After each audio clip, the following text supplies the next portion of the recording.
Druga skupština građana Mostara održana je u prvom i drugom mjesecu 2024. godine. Skupština, po prvi put organizirana od strane samog grada, okupila je 40 nasumično odabranih građana i građanki koji odražavaju demografsku strukturu grada.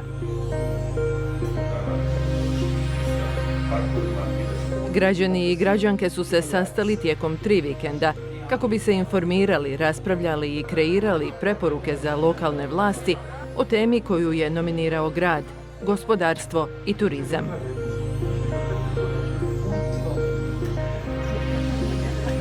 Kongres lokalnih i regionalnih vlasti Vijeća Europe pružio je podršku i ekspertizu gradu kako bi unaprijedio znanje i vještine u dizajniranju i organiziranju ovog procesa. Nadovezujući se na pozitivne rezultate prve skupštine građana iz 2021. godine, grad Mostar postavio je inspirativan primjer lokalne demokratije u Bosni i Hercegovini i jugoistočnoj Europi.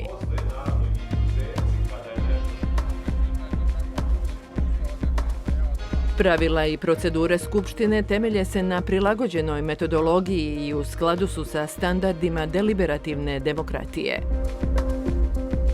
Koordinacijski tim se bavio logistikom, dok je nadzorni tim nadgledao skupštinu i osigurao poštivanje pravilnika.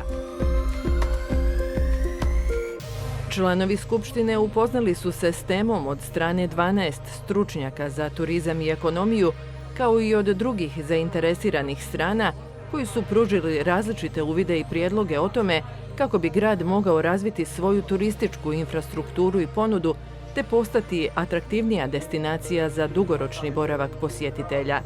Također, članovi skupštine su čuli o uspješnim praksama drugih gradova u zemlji i dobili informacije o trenutnoj situaciji od predstavnika gradske administracije.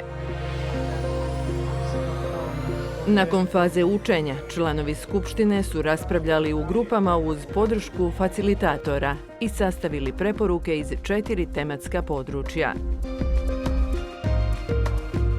Gradski vijećnici i vijećnice Mostara imali su priliku razmijeniti mišljenja sa skupštinom o nacrtu preporuka.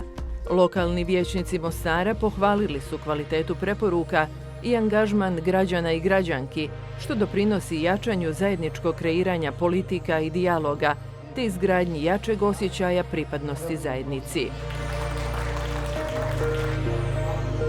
U posljednjoj fazi skupštine građani i građanke su glasali i usvojili 29 preporuka, koje su upućene gradonačelniku i Gradskom vijeću Mostara.